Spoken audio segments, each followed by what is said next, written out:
Hi, I'm Joe. I'm a mechanical aerospace engineer. I'm a junior. Hello everyone, I'm Jekko. I'm a junior computer science. I'm Philip. I'm a senior in electrical engineering. Hi, I'm Tien. I'm also a senior electrical engineer. I am Julia. I'm a junior in computer science. I'm Celine, and I'm also a junior in computer science. And I'm Devin. I am a senior electrical engineer, and I'm going to be giving the presentation today. So welcome. It's the introduction to Arduino. That's the blue board you've all got on your tables. So we're going to start off. First of all, if you have any trouble during the workshop at all, just flag someone down, raise your hand, get someone's eye. We're all going to be around the room throughout this. I'm probably going to be around here mostly. But we're here to help. Or not help if you don't want that, if you want to try it on your own. So first of all, everyone just check your stations, make sure that this is what you have. You need the Arduino with the USB connector. You need those 3 LEDs, 3 resistors of 220 ohms. On each table, there is a strip of resistors of 220 ohms, so we've taken the guesswork out of it for you all. You all should have 1 of those membrane keypads, the red and blue things. The RFID kit, which is a little, probably silvery plastic bag. It's got the blue receiver, a white card, and a blue fob in it. And 1 servo motor. The motor will come with multiple different attachments at the end. Just pick one. So if everyone has everything, that's good. If you don't, wave someone down, get what you need. So we're going to start out with just what is an Arduino. And Arduinos are a type of microcontroller. They're single board, and they're an open source platform, so they have multiple different variations depending on the manufacturer. They were originally made in Italy, and that is the Arduino Uno system. These might be a different manufacturer. They all do the same things and have the same pin diagrams. In contrast, if you were at the Raspberry Pi workshop last week, or if you know what a Raspberry Pi is, the Raspberry Pi is basically its own computer, and an Arduino can't function without an external computer to program it. So it doesn't have its own operating system. Here's the pin diagram. Basically, by the end of the workshop, our final project, you're going to be using pretty much every pin on there. So you don't have a whole lot of space to work with, but there's a lot you can do with these. So you'd be surprised at what you can fit on. Basically, you have your digital input outputs. You have some analog inputs. We have 2 different powers, 3.3 volts and 5 volts. We'll be using both. You have ground across several places on the board. We won't be using the RX-TX. It's like a serial in, serial out kind of thing. We won't be using AREF or reset. So those are the kind of the pins you don't use in this workshop. And instead of the power in, that's if you want to power your Arduino externally. So say you've programmed it, you don't want to attach to your computer anymore. You can use the barrel jack there and attach a battery, and your Arduino can run on its own. You can't program it anymore, but it will run the program that you've already got. And so I'll get into that a little bit more. But right now, we've got our power in coming from the laptops, which you guys are plugged into. So kind of more into the nitty-gritty of what's the difference between these. So a Raspberry Pi, again, is a computer. So it has you can have a graphical user interface on it. It can be connected to the internet. You can upload multiple different operating systems on it, and it is more powerful and has more memory. It's essentially supposed to be its own computer, and you connect a keyboard, a mouse, and a monitor into a Raspberry Pi, and you can use pretty much any programming language you want with it. In contrast, Arduino, you don't include any monitor, mouse, keyboard, so you don't need as much hardware to get started. But you do need to connect it to an external computer in order to program it. And it only has 1 language that you code it with. So kind of a break. The first thing you guys want to do is you want to get onto these slides on your laptop. It'll make it easier for you to follow along. And so if you guys could just walk around the room and make sure everyone's finding the slides well enough.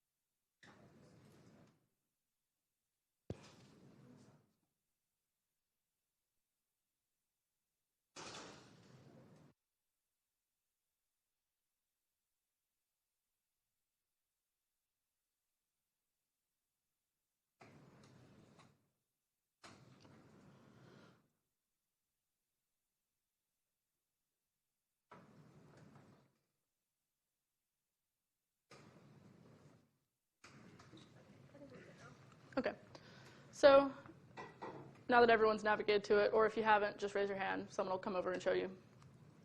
Just a few, going back to the quick programming notes. Arduino is based in C/C++. Typically, like last week if you were there, Raspberry Pi can use multiple programming languages. So you can use C, but we used Python. In Arduino, you don't really get that choice. The Arduino board is programmed using the Arduino IDE, which we will use in this workshop. You'll find it on your desktop. It'll be the blue icon with an infinity symbol on it. It'll say Arduino IDE. And when you're programming an Arduino, there's two primary parts of an Arduino program.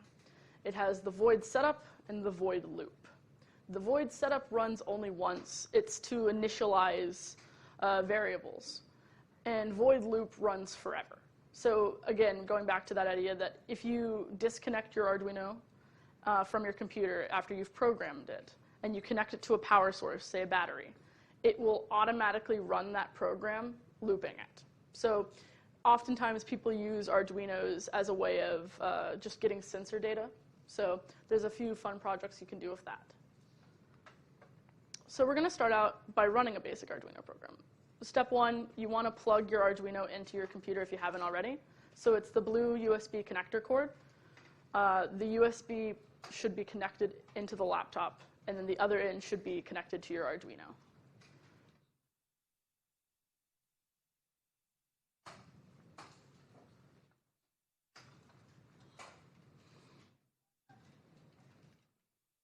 And just to show you guys, this on the desktop is the icon that you're looking for. And it'll pop up and look like this. And I'm going to make the font size a little bit larger.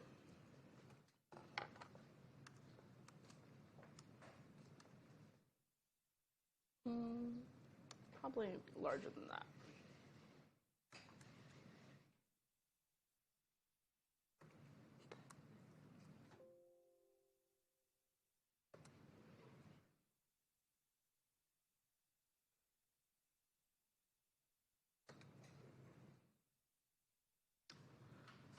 So if everyone's on Arduino and has theirs plugged in, first thing we're going to do is we're going to run the most basic Arduino program.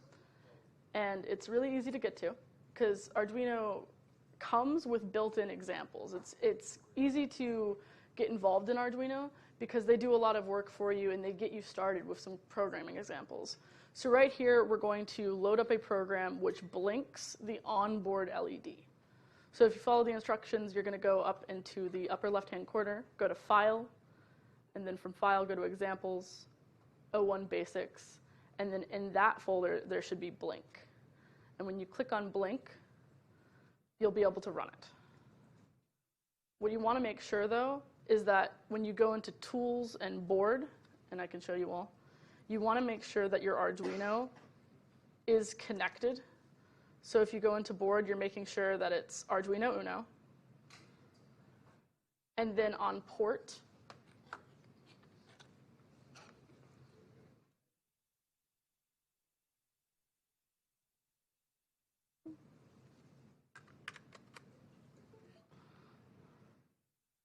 if you're running multiple Arduinos, you'd have multiple ports open, but all of you should only have one choice of port.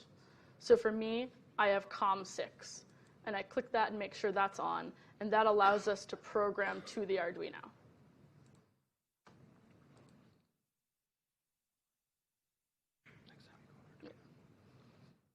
So once you've got your port selected, you're on the Arduino board, you've got your Blink program up, you should be able to click Upload and see the LED on your board blink. And I think it's a green LED. That will be, you can upload from the top left. So you have Verify, which checks to make sure that your code works. So that's one way to check your code. And you have Upload.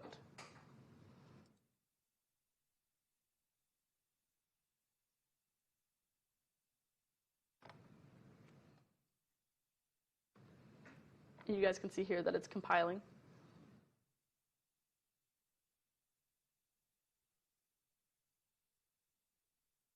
And I was wrong. It is an orange LED. And it's a little hard to show from this far away, but the LED is just blinking on and off. So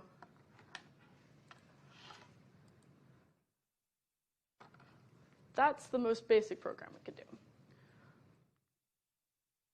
And basically, here's the rundown of what the program is. Again, we have the setup. It's initializing this LED pin to output.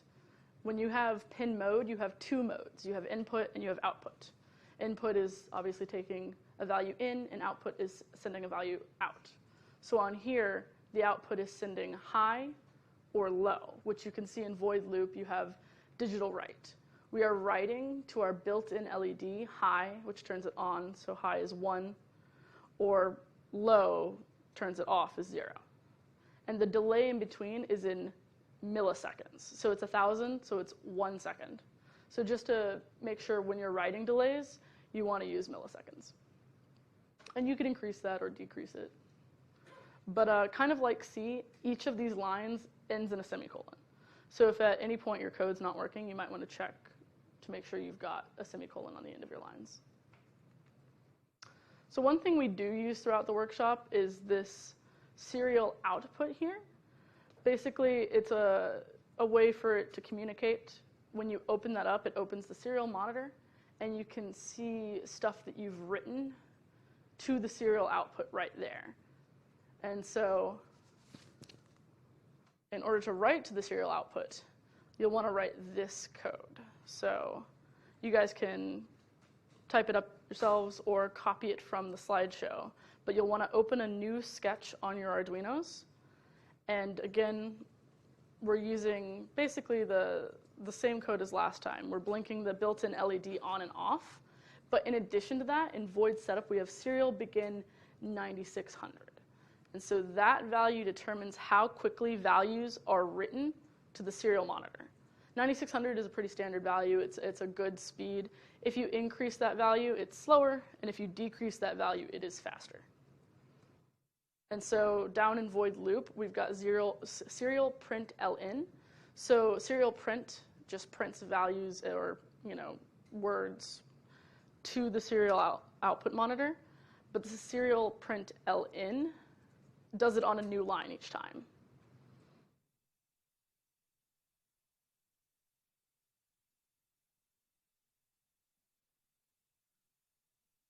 If you're having any trouble writing to serial output or finding it, go ahead and flag someone down.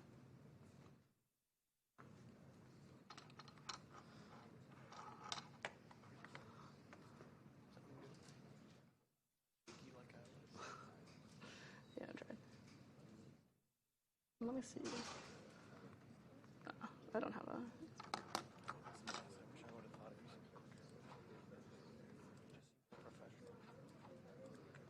Yeah, it's just convenient. You can also remember to remind people if they want to move faster that they can. Because I know sometimes we go slow.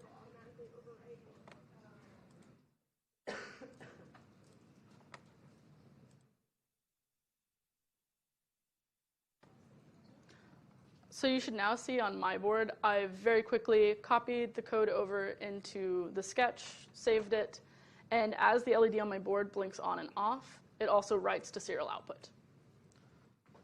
So this is something we're going to take advantage of in the final project. It'll be a little bit more complex than just blinking an LED on and off. And if at any point you feel like we're going a little too slow, you can feel free to move on, and if you get stuck at a part, we can help you out there when we get to it.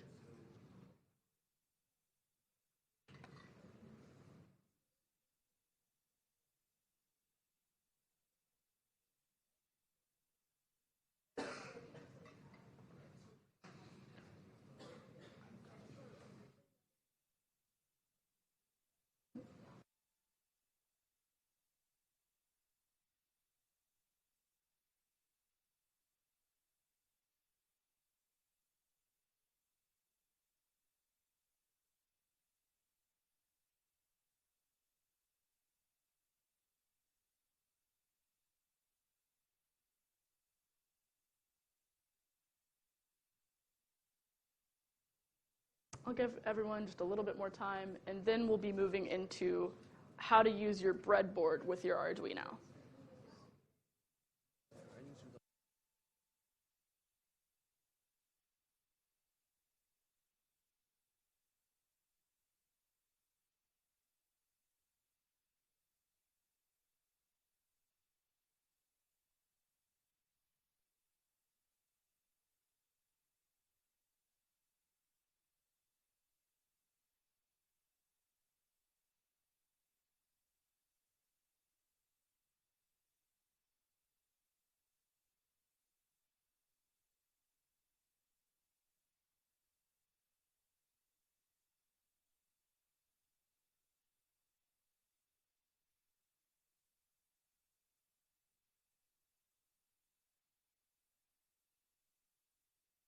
Sorry, I've had to change microphones. So, breadboard setup. On your tables, you'll all have a breadboard and you'll all have jumper cables. The jumper cables have two ends, male and female in this photo, but on your tables you have male to male jumper cables. It allows us to make connections from one pin on the board to another and to the breadboard as well. So, if you've never used a breadboard before, it's important. We've got two main things to note here. The gray rows that you see are all connected to that row. So if, say, you're looking at, on the left, that first row, those 5 squares are all connected in a chain, which means that anything you plug into that row is connected to itself.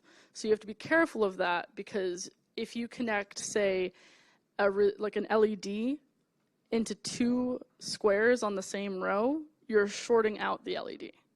So when you're building a circuit on a breadboard, you want to be putting well, like if it's an LED, you want to put one end into one row and the other end into another row.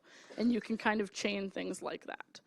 Other things to note, we have 2 rails across the top and bottom. The blue rail we typically use for ground, just for the sake of convenience, and we use the red rail positive for our voltage, so 5 volts or 3.3 volts. And to make your life easier, in the next slide you'll see that we connect the 2 sets of rails together. And then one final note, on your boards you'll have a channel in the middle. The rows are not linked across that channel unless you put a wire in them to link them.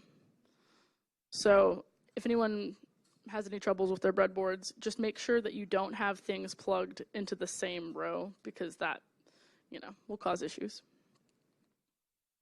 So connecting to a breadboard, what you're going to want to do right now is connect your 5-volt pin on your Arduino to the red rail, and then bridge the red rail to the other red rail. And then you'll want to connect a wire from ground to the blue rail, and then bridge the blue rail to the other blue rail. It just makes sure that you can spread your circuits out and use both sides of the board and not have to worry if you've got it connected to power, because that's the first thing you did.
Okay, we're going to get in and we're going to build our just basic LED circuit, because now we're not using the built-in LED on the board, we're going to build our own.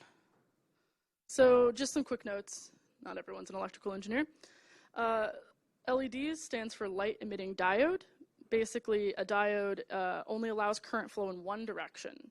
So that means that these LEDs are polarized. They have one positive end, one negative end, and it matters which direction you put it in, because if you don't put it in the correct direction, the current can't flow and the LED won't turn on. So important to note, looking at the figure here, the positive end of the LED is the longer end, and the negative end of the LED is the shorter end. So the positive is the anode, and the negative is the cathode. And just some more circuit basics. We're going to be taking advantage of just basic Ohm's law here. We've got resistors on your table, which are 220 ohms. According to our data sheet for these LEDs, that is a pretty ideal value for the resistor. It allows the LED to turn on and neither be too bright nor too dim, and we don't short out our boards or our components. If you use too low of a resistor when you're building a circuit like this, you'll run the risk of frying your diode and possibly your breadboard when you get up to higher voltages. But if you use too large of a resistor, the current doesn't flow and your light either is too dim or it won't turn on at all. So we've just made it easier and we're using 220 ohms here. And every resistor, just in general, has a resistor color code. We have 5-band color codes. On here you see a 4-band. And so if you were to look at these 5-band resistors, they would all have the same one, and it would all come out to 220 ohms with a tolerance of probably about 10%. So you've got your 2 jumper cables, your LED, and your 220 ohm resistor, and you're going to build this circuit. So what you want to do is just connect your LED to the breadboard and take the anode, the long end, and put that directly in the power rail. And then take the short end and put it directly in the ground rail. And all you've done there is just directly supply power to the diode, and it should just turn on. We're not using the Arduino at this point.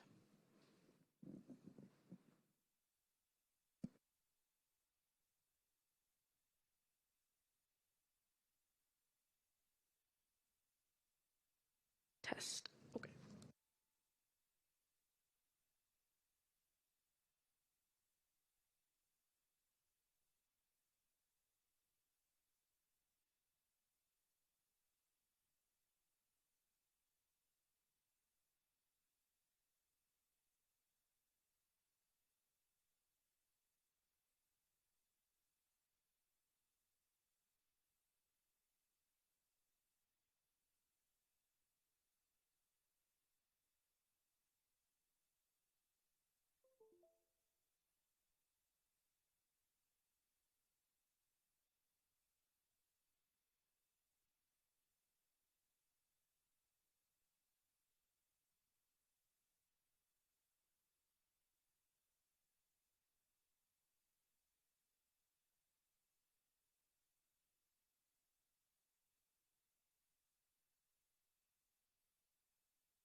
So, it might be hard to tell from here, but I have built the circuit and it's just glowing.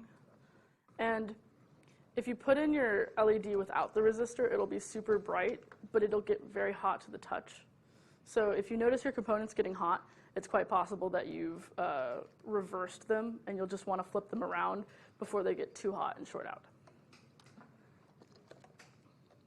And then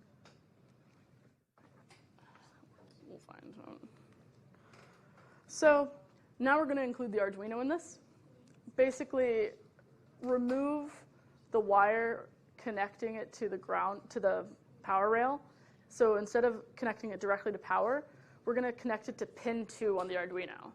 we're going to let the Arduino supply power now, and we'll be able to mess around with pin modes and code with it.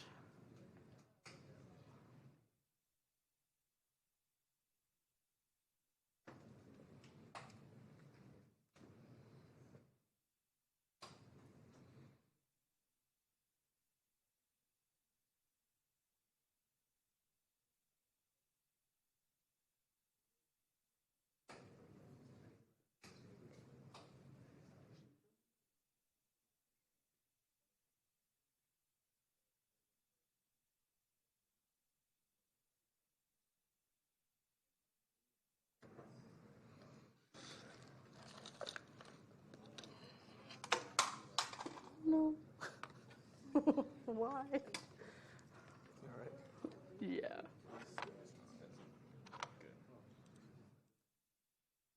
I'm gonna avoid doing that again.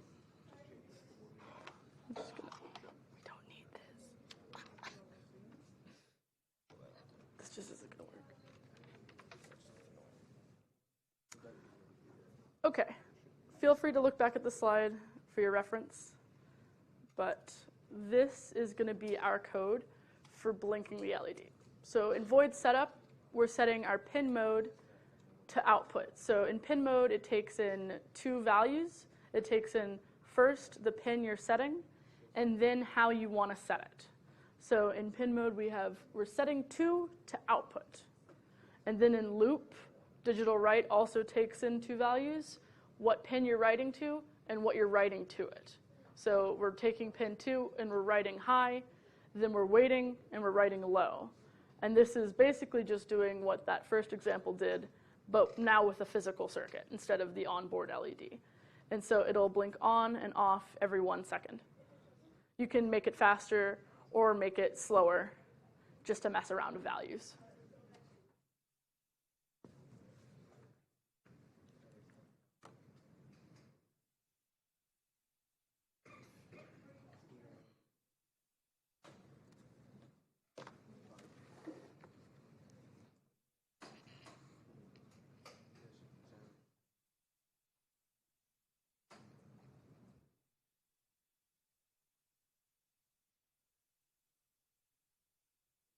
Okay. So I will be able to show everyone.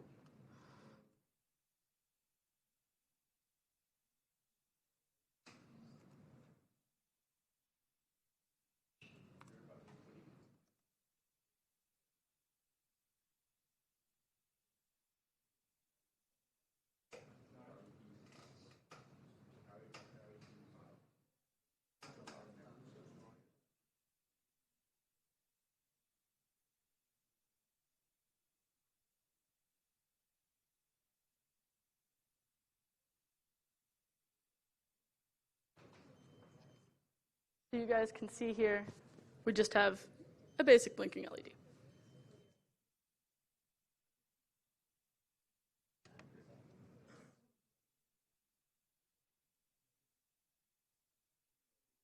Oh yeah.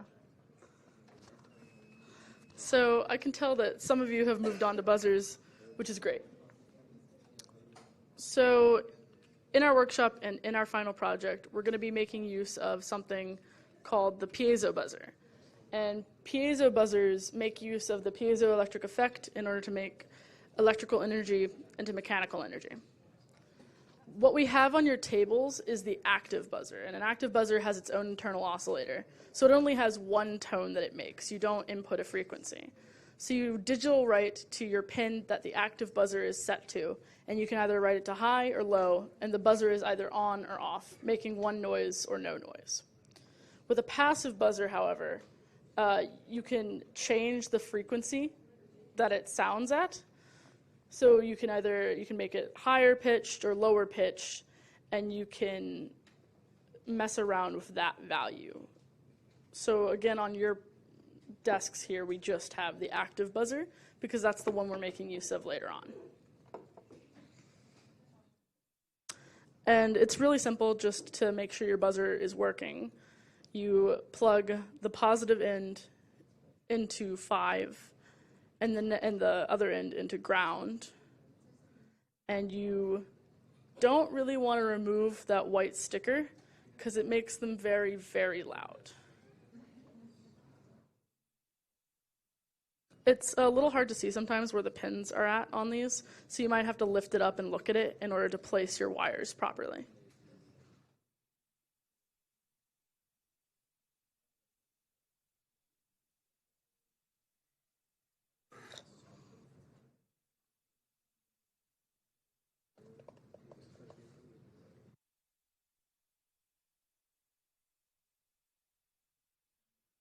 Okay, and so to make things pretty easy on us, I've called this buzzer pulse. Basically, it's the LED blinking code, but we replaced the LED with the buzzer, because while the LED is just on or off light, the buzzer is just on or off sound.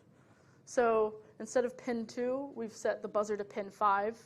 The buzzer is still an output, and we are still, with a 1-second delay, turning the buzzer on and off.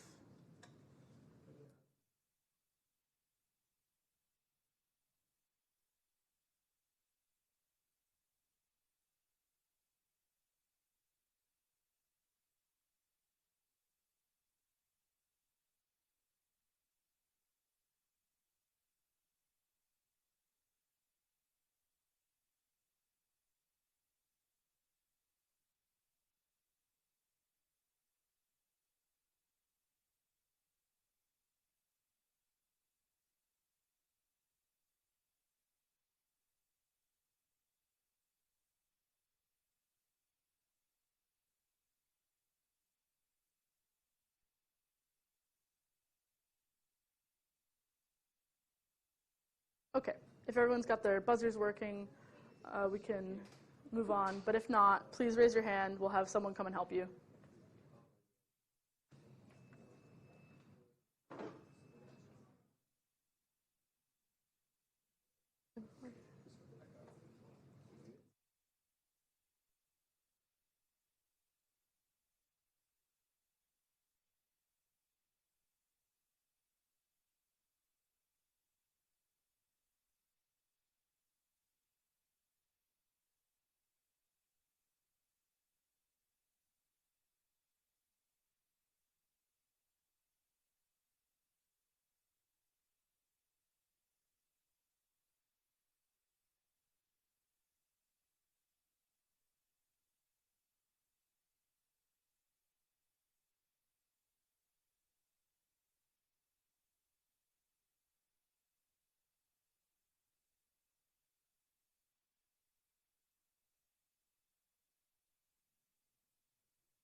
Okay, so if everyone's ready, we're going to be moving on to our next component, which is motors.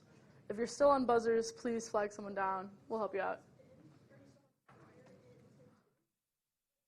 So with motors, we're using a servo motor. A servo motor can have a variety of values. It can move from 0 degrees to 180 degrees, and back from 180 degrees to 0 degrees. So we're going to be running a quick example code of the servo motors to make sure that everyone's servos work, because sometimes they have some issues running.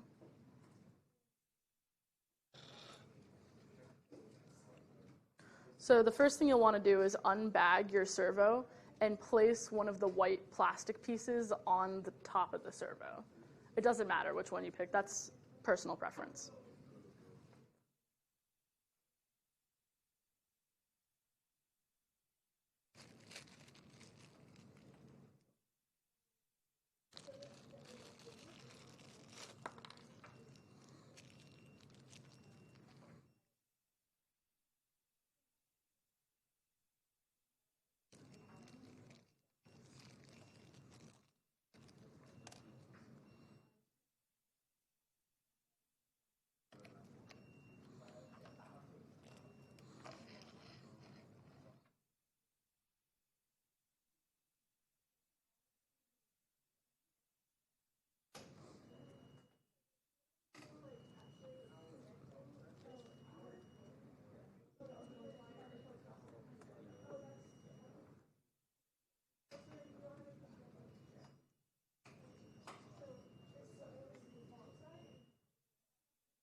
All right, the next thing you're going to want to do with your servo once it's out of the bag is, you see here that the servo motors that we're using have female ports.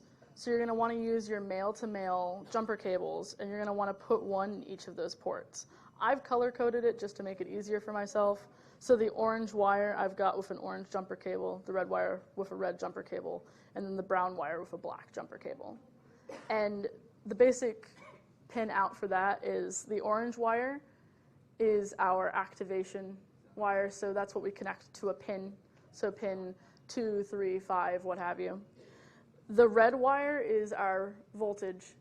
Servos, these servos in particular, have to be connected to 5 volts. If you connect them to 3.3 volts, they won't work as well or at all. So you'll need to connect this to 5 volts. And then the black wire is going to go to ground.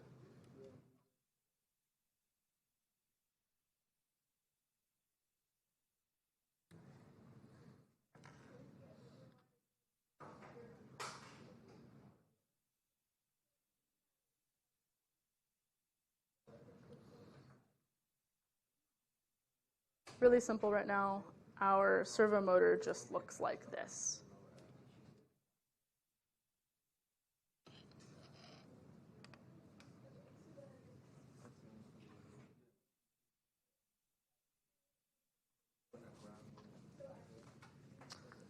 Conveniently for us, once you have your servos wired up, we're using the servo library later on in the project, and the servo library is included in Arduino IDE when you download it.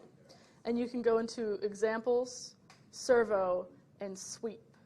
And if you've wired your servo motor correctly, your servo will sweep from 0 degrees to 180 degrees, and then back from 180 degrees to 0 degrees.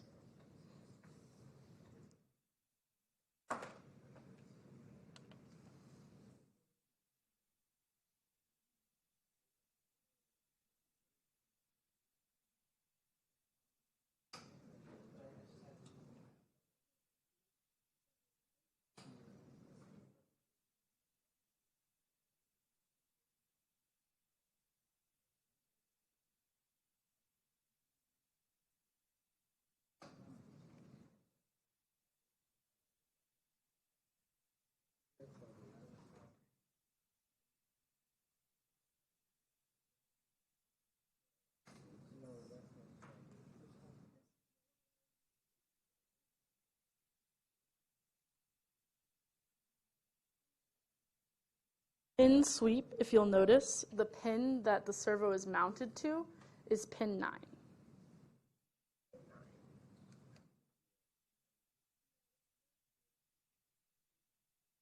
What's the order of, like, the orange, red, brown? Which one is, like, power and all that? So again, the red wire in the middle is power, 5 volts. The brown wire I've got attached to a black jumper cable, that's ground. And then this orange wire here is the pin that we're attaching to the Arduino. So some of these are better than others. Mileage will vary with the servos. This one's a little slow and kind of sluggish, but some of them will be fast. It is important to make sure that you're not plugged into 3.3 volts because then your motor will be sluggish. So connecting mine to 3.3 volts makes it even more jerky than normal. And it's a bit smoother with 5 volts. Because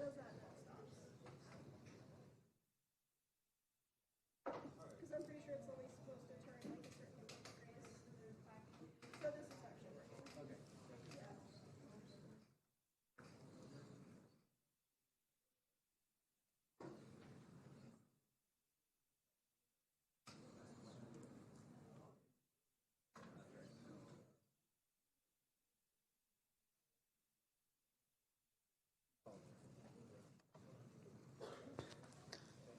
Our next step, we're going to make things a little more complicated.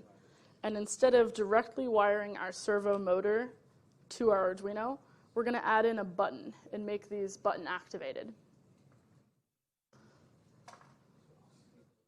So what you're seeing in this image, because it's a little hard to tell, you've got this large button, and it's bridged across that center.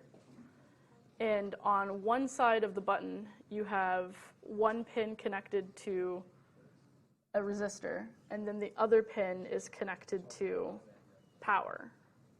On the opposite side of that, there's only one wire, and that wire is going into the Arduino. And we're going to be using pin 9 again for the Arduino. Then what you're seeing also with the servo is that the servo is connected to the ground rail with the black wire to ground it, and the red rail with the red wire to connect it to 5 volts.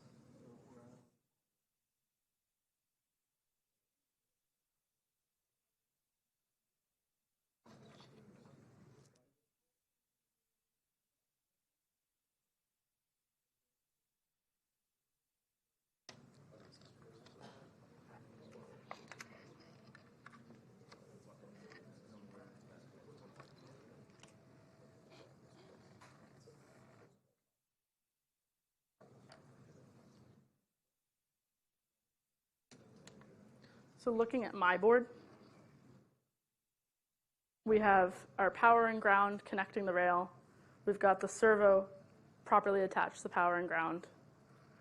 The button is connected to the 5-volt rail. The resistor is coming from the other part of the other pin on that side of the button, and it's going straight to ground. And then this white wire is on the other side of the button from the other 2 connections, and it is going to pin 10 on the Arduino. So we have the servo attached to pin 9 as in before, and the button is attached to pin 10 now.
And so, switching back over to the PowerPoint so you all can see the code.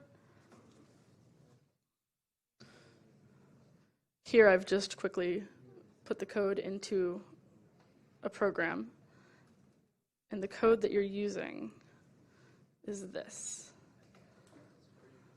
So we've basically edited the previous sweep code to include a button. So now instead of sweeping automatically back and forth, when you press the button, the servo sweeps.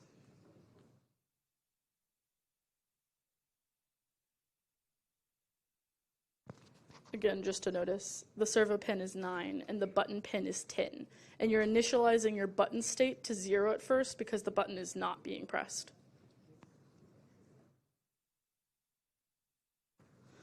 Then here we have while the button state is high, so while the button state is 1, that is when we're sweeping from 0 degrees to 180 degrees, which is the post or position is equal to 0, and then sweep to 180 degrees.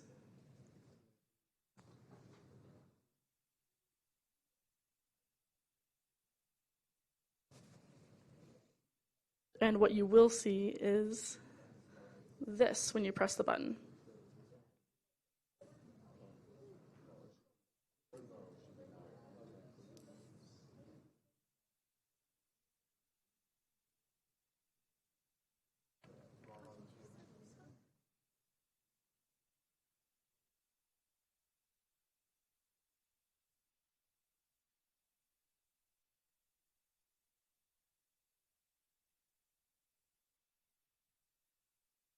if you're having any troubles with the buttons, because sometimes they're really finicky, just call someone over. The buttons honestly give a lot of trouble.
I'll go back to the picture for you guys. Just a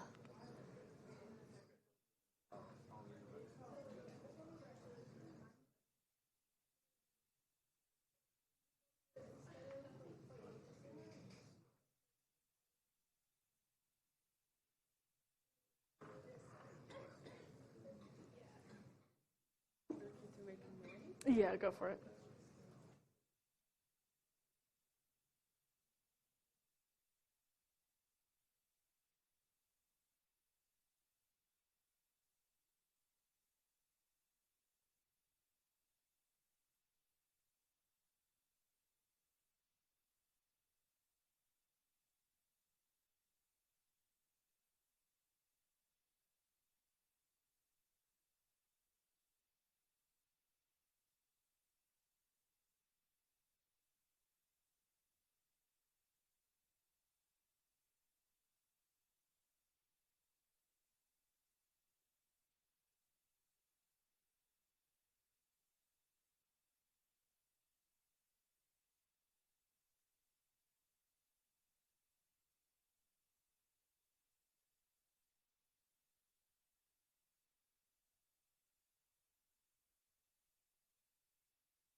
I'll just give everyone a few more minutes. If you have any trouble, wave someone over, or I can move the board around to get everyone a better look at it.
In about a minute, I'm going to be moving on. So make sure you've got this one, because after this, we're having you clear your boards, and we're starting with another portion of the workshop. And from that point onward, you won't be removing wires from your board. Everything you put on after this next section is staying on.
Okay, we're going to be getting ready to move on.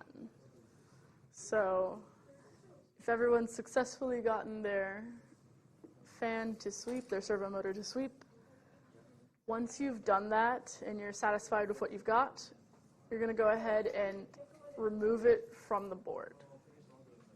You'll be using your servo again later, but for now you just want to detach it because the next bits of wiring are going to be kind of difficult.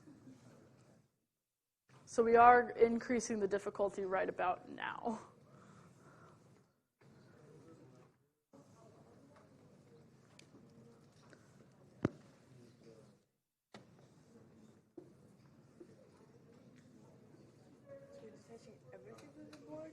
Yep. Except ground and 5 volts?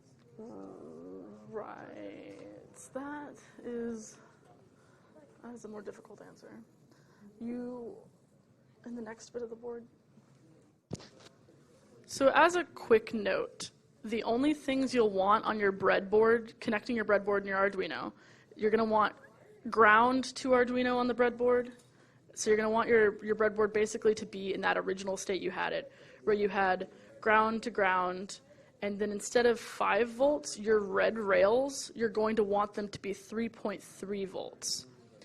The servos run off of 5 volts, but the rest of this is going to be 3.3. So we will be using both, but your breadboard needs to be wired with 3.3 volts. Later on, you will connect your servo directly to 5. So the only thing on your final project connected to 5 volts is the servo motor. The rest of it is connected to 3.3 volts. So that's going to look like this, essentially. Basically, I'm removing the rest of it from the board. No more button. And it's just this, and we're bridging across again.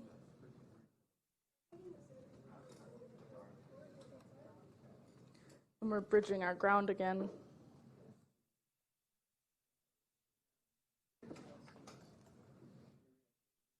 And instead of being in 5 volts, I am moving my power to 3.3 volts.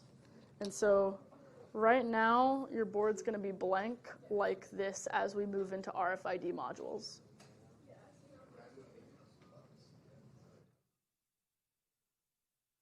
The buttons won't be used after this. This is just kind of giving you guys a sampler of what you can do with Arduinos. The final project does not use a button. So if you did not like the buttons, you're in luck.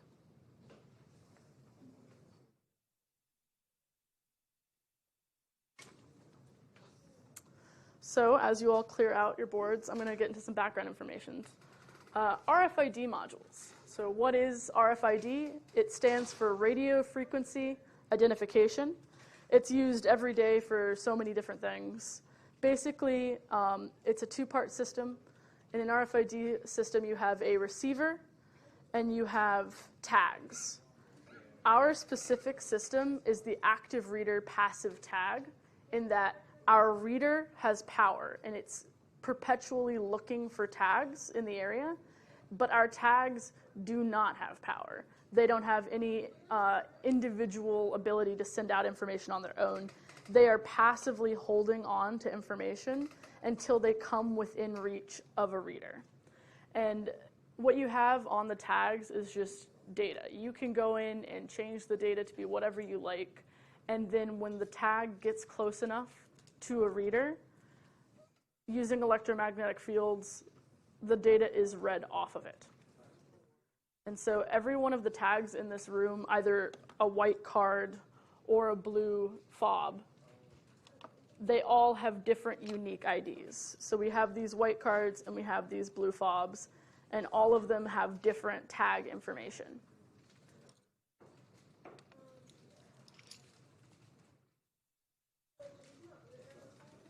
There are other systems where the tags are active, and so they have their own power source, and they can do different things. RFID is a pretty versatile,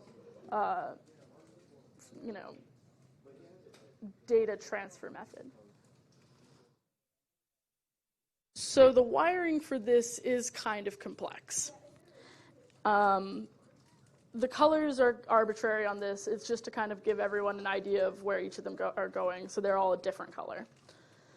The main things to note is that the RFID system is attached to 3.3 volts and ground. So that's the white and black wires on there. The only pin you're not using on there is that 5th pin from the left. So you'll have to turn your head a bit. But you have the blue pin, the orange pin, the gray pin, the green pin, and then after the green pin, you have a blank pin. The easiest way, just quickly flipping over really quick, not to concern everyone. The easiest way to connect this to your board is to connect it straight up and down. So on this board, which is kind of a look at the final project, I've got it plugged straight up and down into the board, and I'm using jumper cables from there to wire it. So you'll want to do that instead of connecting jumper cables directly to it from off the board.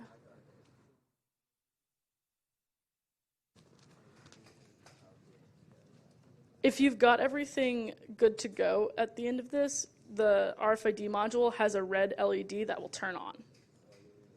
Nothing will happen outside of that yet.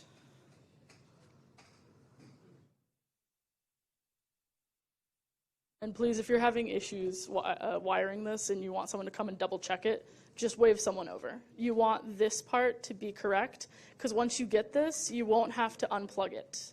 So part of your final project here will be done.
If you all look at the whiteboard, Joe is drawing them up on the board right now, but just another way to visualize it, those are all 8 of the pins on there, and those are what they connect to on the Arduino. And the only one you're skipping is looking at it from top down, that 4th pin. You're skipping that.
So now that we have our wiring done, or mostly done, we're going to have to include a specific library for this. So in Arduino, if you're using more than just standard components like LEDs and such, you have to sometimes include your own libraries. And luckily, they have a pretty easy way of doing this. So typically, if this were a library that was available through Arduino, you could go into the library manager, type in the name of it, and install the one you're looking for. This is a library we'll have to install later on, but we'll come back to this. So instead, what we're doing is we're going to install this library right here. So on your open PowerPoint, you'll want to click that link. And what it's going to look like is it's a GitHub repository. And what you're installing is this green button here. You click the green button, you download the zip. And you have this zip file here. You don't have to open the zip. You'll go into Arduino, and you'll go into Sketch, include library, and they have a function here, add zip library. You'll go to where you just installed it, so downloads probably, and then you'll just double click the zip library, and because I've already installed it on here, it pops up with a library named RFID master already exists, and I can show you guys that library. So it'll come up under contributed libraries for you, and it's MFRC522. That's just the component name of these RFID receivers that we have here. So if you've done it all correctly, when you open up your include library dropdown, you should see that one. Keypad is one we'll install later.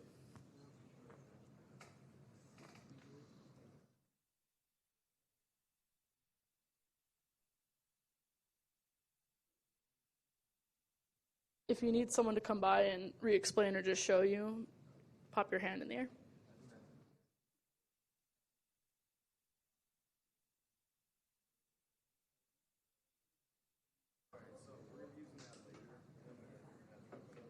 Nope.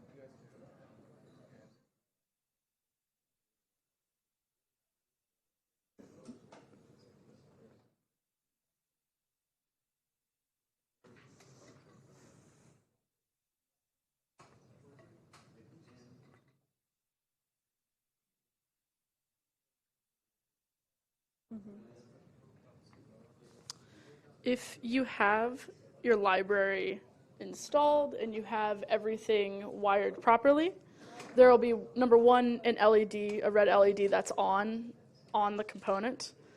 And number two, you should be able to go into File, Examples, MFRCC, or MFRC522, and then Dump Info is the example we're loading up, because it gives us something we need for later on. It gives us your unique ID for your RFID tags, and you'll need to take that information and save it.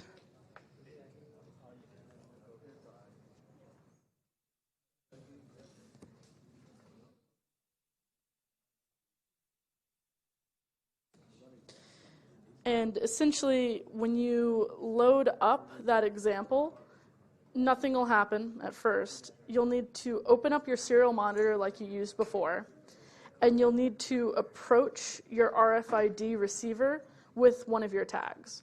For the sake of being consistent, I've established that the white tag is the white card is what we're using as the access card, and the blue fob is the access denied. So when you have your final project at the end, it'll look like this disaster. And you'll approach your RFID module with your white tag, and you often have to get quite close. But when you tap your tag, you should see a whole bunch of information like this. And one of the values you'll see is the card UID. That is unique to your white card, so you're going to want to probably copy and paste it into a notepad or a Word document or write it down. But the capitalization and the spaces are important.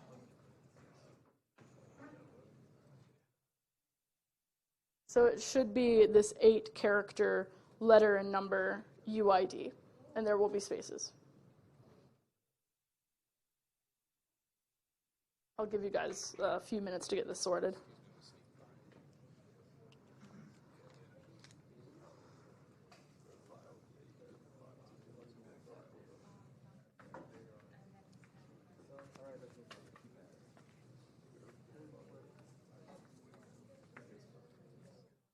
I'm running the code, I'm doing this, and I should Open your serial monitor. That little, yep, now approach it. There you go, and then you'll scroll back up and find your UID.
Okay, so at this point in the workshop, you don't want to unwire anything. You want to make sure that your RFID receiver is still wired, and we will just be wiring on top of that. Because, I mean, for the sake of your time, you want to just build towards the final project at this point.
Just as a reminder, everyone should save the UID of their white card. You're going to need it for later.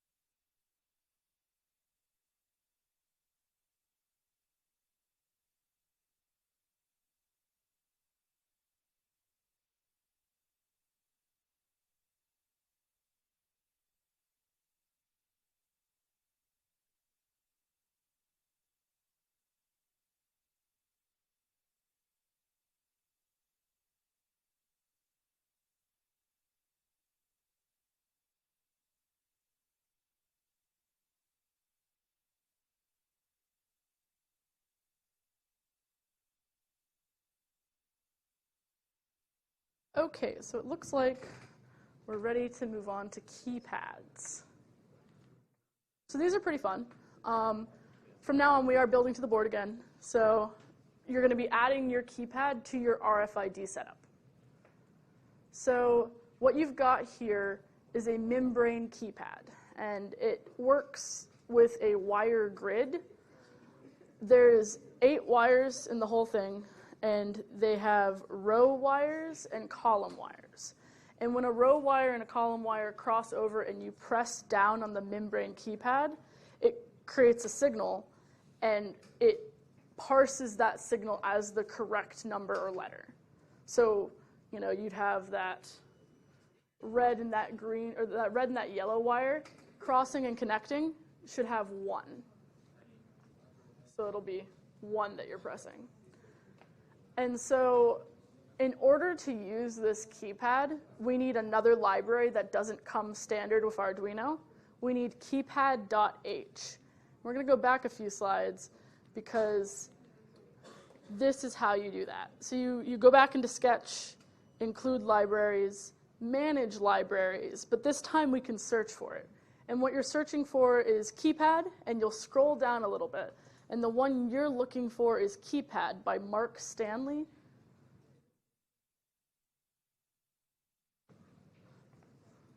There are multiple different keypad libraries. This is just the specific one that we're using.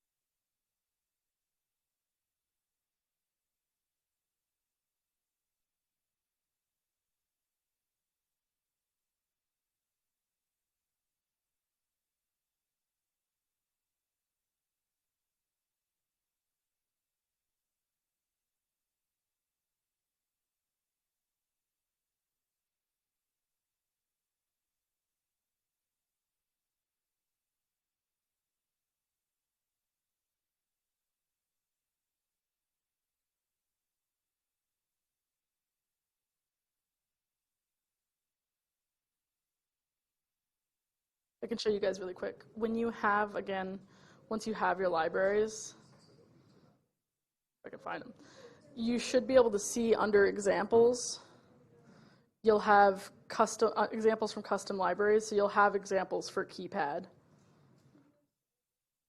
And you'll be able to see under included libraries. Under contributed libraries, you should see keypad in MFRC 522. So now at this point in the workshop, you'll have both of those libraries.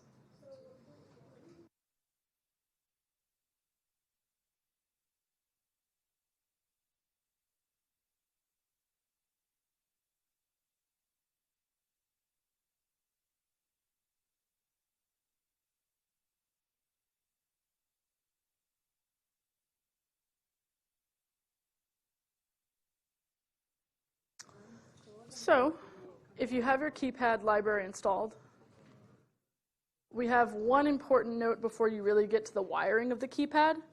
So, similar to the servo motor, the keypad connection is a female port. So, you do need to put in male-to-male wires in the female ports. And if you're looking at it head-on, and I will flip over to document viewer really quick. So if you're looking at your keypad like this, you're looking at the ports like this. So you want it to be oriented this way when you're looking at my figure. So 1, 2, 3, A, and then onwards. And with that in mind, looking at this figure, we have a 4x4 keypad, 4 rows, 4 columns. We're only using it as a 4x3, 4 rows, 3 columns. The wiring is basically half and half. So the first 4 wires, when you have it oriented correctly, are the rows, and the last 4 wires are the columns. And you will not be putting a male-to-male jumper cable in that last port. So you'll have 7 wires coming off of your keypad instead of 8. The first 4 are rows, the last 3 are columns.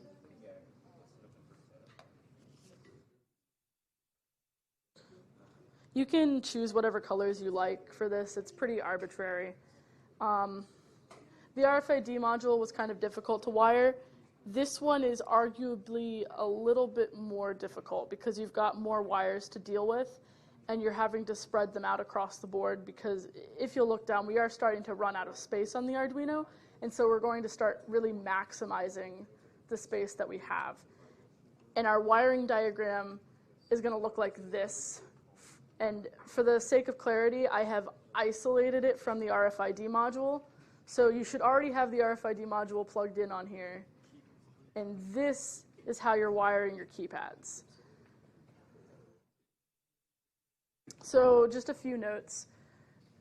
The first 2 pins, so the first 2 rows on your keypad, are going into pins 7 and 8 on the digital side. And then you're leaving pins 6 through 2 and also 1 and 0 empty because you're going to be using those later.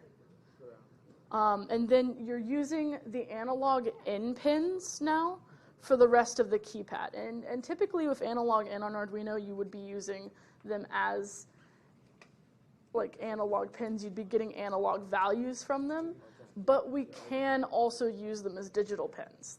They can be used as both. So you'll definitely want to follow this one pretty precisely. Be careful, double check it. Have someone come over and double check it for you. And try not to remove any of your wires from your RFID.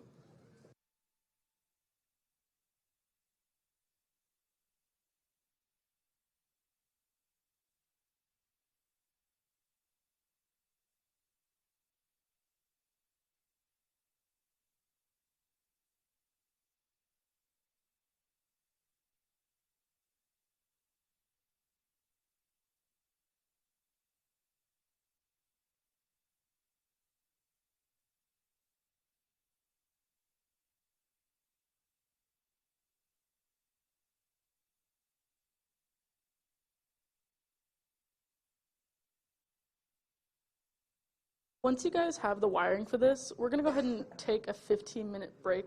Everyone can kind of get up, stretch, get some water, and we're just going to let everyone, sit for a few minutes.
I'll get picked back up at like 3 o'clock, 3:05.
we're about ready to get started again.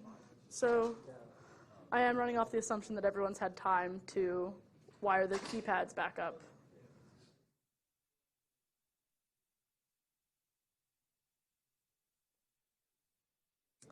So assuming that your keypad is wired, our first test with it is this keypad test, and it's got a few important components in the code. What we have is our library, first of all, so the keypad.h that we installed, and then we have bytes, or just these variables, set to the number of rows and columns we have. So we have 4 rows, so rows is set to 4, and we have 3 columns, so columns is set to 3. And then you have to just set your keypad up as shown. So that just kind of initializes the rows and columns correctly compared to our physical keypad. And what you see up in the top right up here, the row pins, call pins, it's important that you write this code correctly, because those pins have to be in that order. It needs to be 7, 8, A1, A2 for rows, and it needs to be A3, A4, A5 for columns. If when you go to do this test, you find that if you press 1, it's 4, you've probably switched 7 and 8.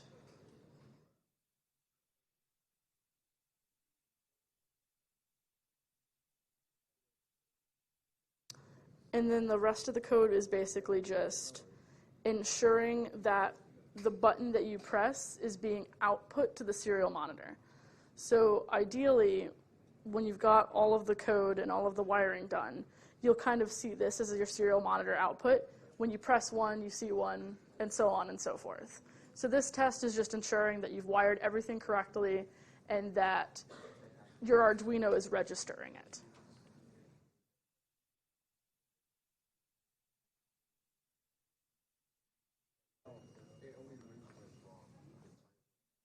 I'll give you guys a few minutes on this one, but I think quite a few of you have moved ahead, which is just fine.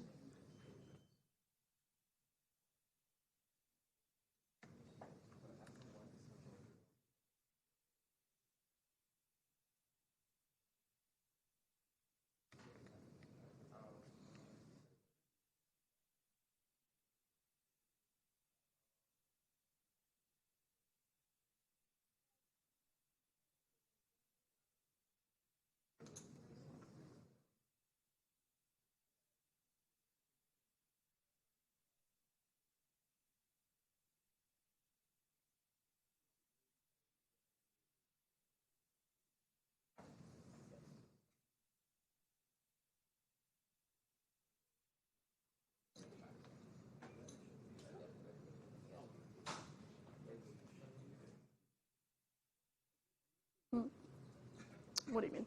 So like he went through.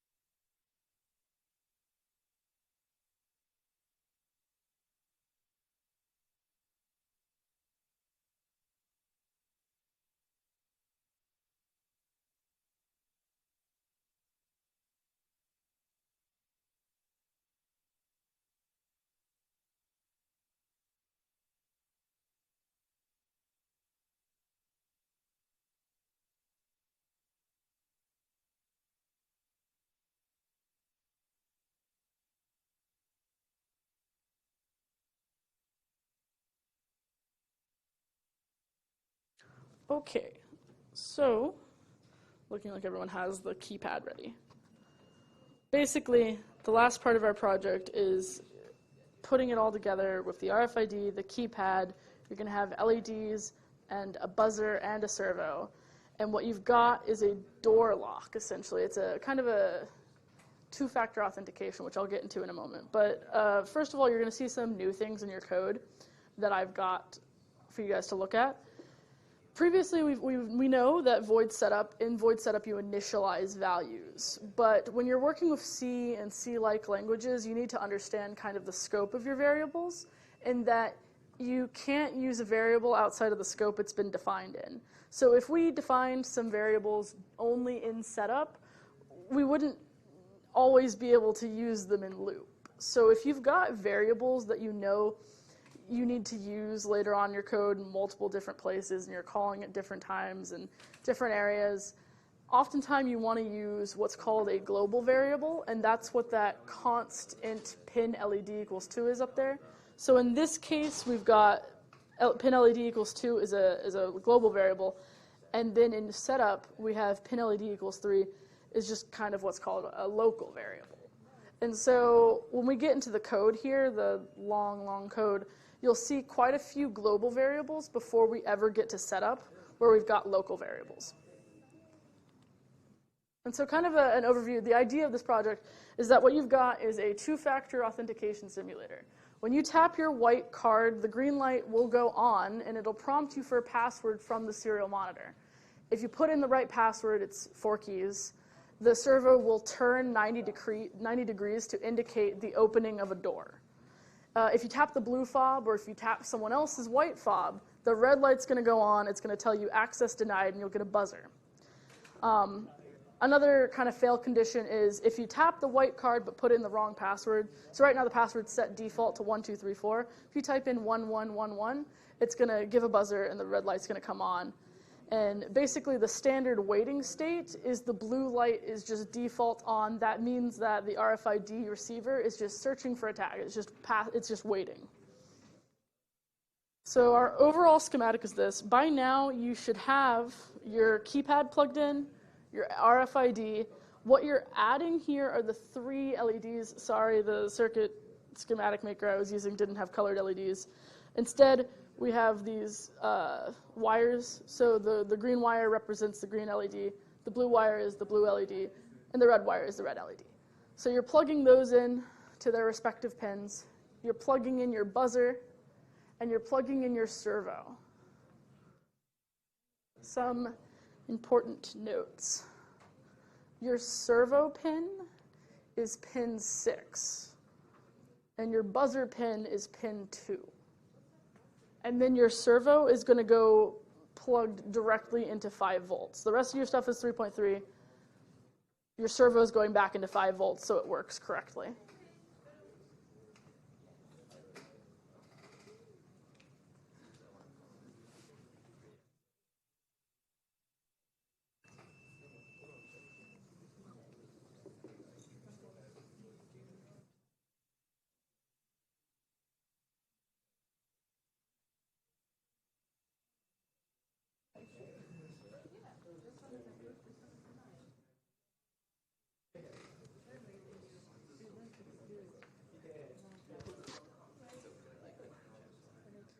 As you guys are wiring on your end.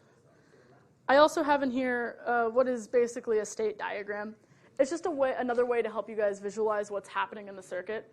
It's color-coded, so the blue boxes are when the blue LED is on, the red boxes are when the red LED is on, and the green boxes are when the green LED is on.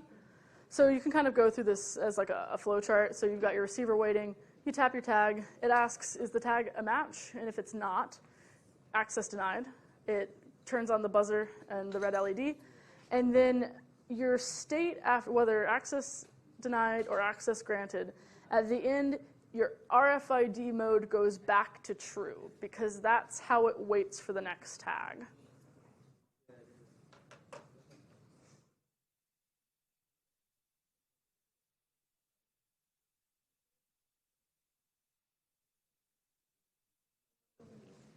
As you follow along in the slideshow, the code for this whole thing is at this paste bin link.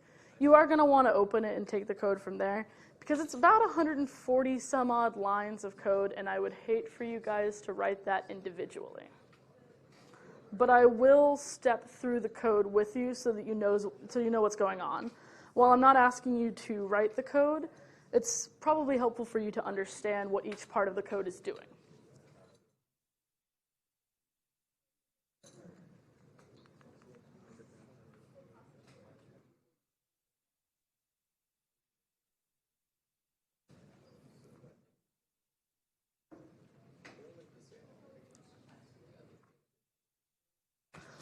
I'll give everyone a few minutes to finish up wiring, and then I'll kind of go through the code and show you guys what each part is doing.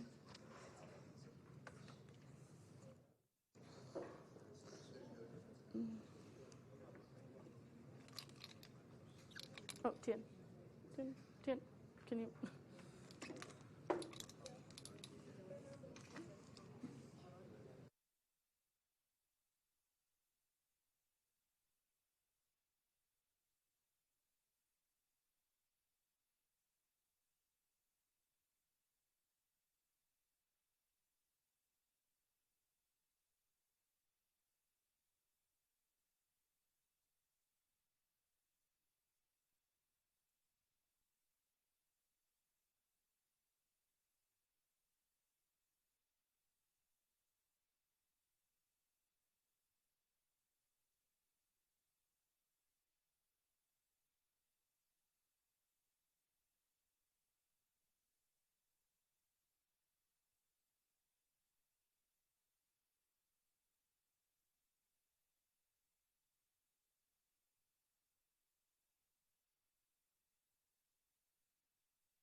Okay, so quite a few of you have your wiring done, and I assume you've probably found the code on here. So let's kind of take a look at what that code is.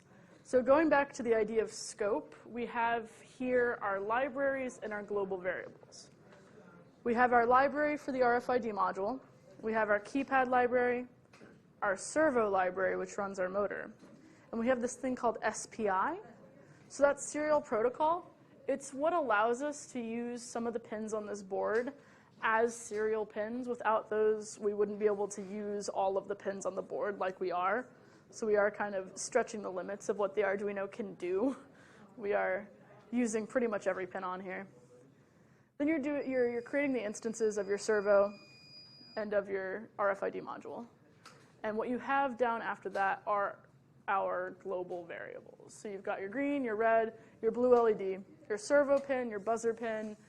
You're setting your initial password to 1, 2, 3, 4. So it's just a character variable. It just stores your password. Then you've got your string, which is your unique UID, which you've got from earlier from our RFID test. And again, capitalization, spacing is important here. Then we've set up a new character variable. This is an array that is just storing the password that you press in with your keypad later. And then we have our RFID mode set to true. It allows us to track these tags. And then we just have a counter variable down there. That's used in a loop later on. So this is basically just the code from earlier of keypad. You can copy and paste it. If you were following along directly with this, you could just copy and paste this code from earlier because it's the same. You're defining your keypad, you're initializing your rows and columns, and you're creating an instance for the keypad so you can actually use it, and so that the Arduino can actually track which buttons you're putting in. Finally, we have our void setup, which is the setup we've been using throughout the workshop. We have our buzzer as output, our red LED, green LED, blue LED, all as outputs. We're attaching our servo to the servo pin like we were doing before in the servo exercises. And we're initializing our RFID module and our SPI. We're also starting our serial monitor output so that we can actually see when it's prompting us for our passwords, when it's got the correct tag or got the wrong tag. It's spitting all of that out into the serial monitor. And we're just starting by writing blue LED to high initially because that's our default state.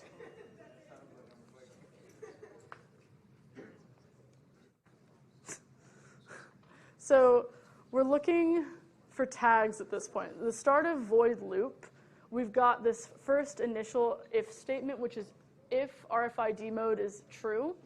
So that's how it's looking for new tags. So at this point, your blue LED is just on, and we're using the library, the RFID library, to check for new cards. It's luckily pretty easy to tell. It's just a function, is new card present? And then you're returning 1 if it is, 0 if it's not. And then it reads the serial number from that card if it is present. Things are a little bit more difficult, though, because your RFID cards store data as zeros and ones. It's in binary. So what this next chunk of code is doing under reading from the card is it's turning the binary into hexadecimal and then turning the hexadecimal into uppercase, because that's how we're reading our UID. So it's taking all of those binary numbers, turning them into something it can read, and then putting that to uppercase so we can do a comparison in the next slide. So that's tag match. So you're checking your card, and basically it's taking that substring that we've had before, the one that we put to uppercase, and it's saying, is this uppercase string my tag UID, which is the number you put in earlier? And if it is correct, you've got a match. It prints tag match, it turns the green LED on, and then it asks for your password. And then it sets the RFID mode to false. This is important because remember, when RFID mode is true, it's looking for new tags. When it's false, it's no longer looking for new tags. So you don't want it to be true right now because you already gave it a tag. Now it needs to ask for your password. It doesn't need to be looking for other tags. And so you're going to see that in the next slide here, what happens if there is no match. So before we had a match, now there's no match. It'll print wrong tag, access denied. You get that buzzer, you get that red LED, you get the whole not allowed in. After that's all done, it puts it back to the blue LED, back to high. It's just waiting for another RFID tag. You can pretty much tap tags one after another. You might want to give it a second or two because the RFID receiver is kind of touch and go. They're not perfect. So here's our case for when RFID mode is false. So at this point, it's gotten its tag, and now it's actually looking for key presses. So it'll have prompted you for your password, and we've initialized here key pressed, so that's where we're storing the keys that you're pressing in. And this little if loop right here is just putting out a star every time you put in your password, kind of like a PIN number. It's just an aesthetic choice. So here we've got if I is equal to 4. So if you've put in 4 numbers, it then decides. So it's not waiting for 5, it's not waiting for 6. It stops at 4, so it's got that 4-digit PIN number. And so then it does the comparison. Is the password you just put in under key pressed the same password as your initial password? So 1, 2, 3, 4 in this case. And so if it is, it prints password accepted, and that is finally when you have your door open. So the servo moves 90 degrees, door open, green LED on, and then it switches it back to blue light, and the door closes and writes back to 0 degrees. So it goes from 90 degrees to open, then back to 0 degrees to close it. And then the last thing it does in that section of code is set the RFID mode back to true. It is now once again looking for RFID tags. Now your last conditional is if the password isn't matched. So you got the right card, but you put in the wrong password. So it prints wrong password, buzzer's on, red light on, and access denied again. and then it sets it back to blue for waiting, and then finally RFID mode is true again because it's searching for tags again. And that is your two-factor authentication. So we've gone through all of the code matching our state diagram. Just as like a coding tip thing, if you've got complex long code like this, sometimes it is helpful to write out your code as a state diagram just to see where you're going in your code and matching that to your if statements, your else statements.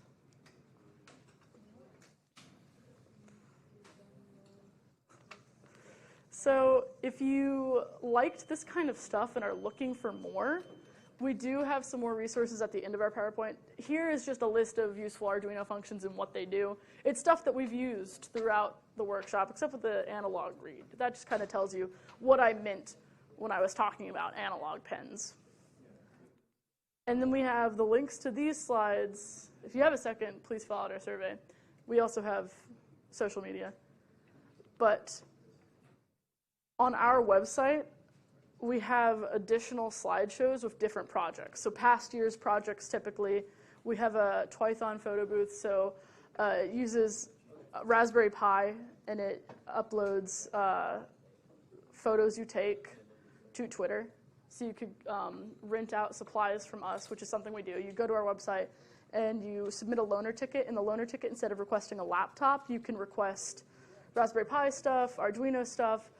You can only request stuff that we have, though. If we don't have it, we'll let you know. And you could try out some of our other projects online.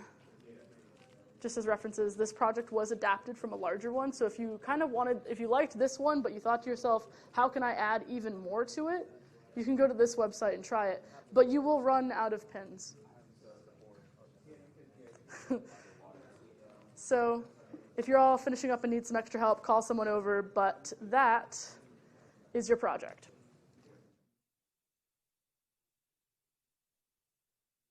That's it. Thanks.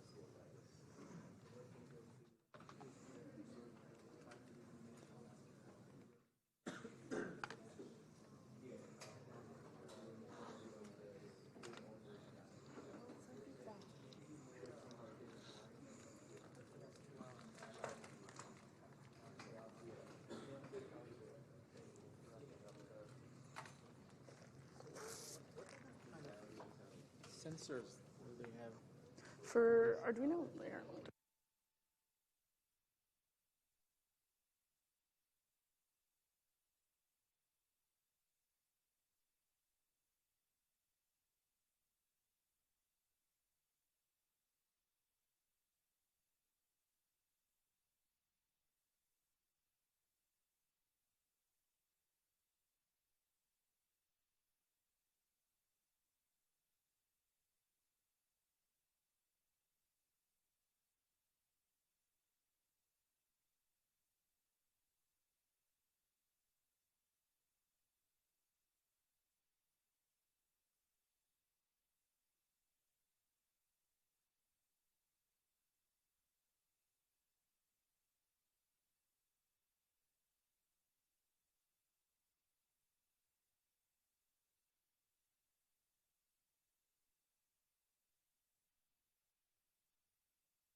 Just one more time. The survey's right there if you have a chance. Just fill it out. Tell us what you like. Tell us what you didn't like.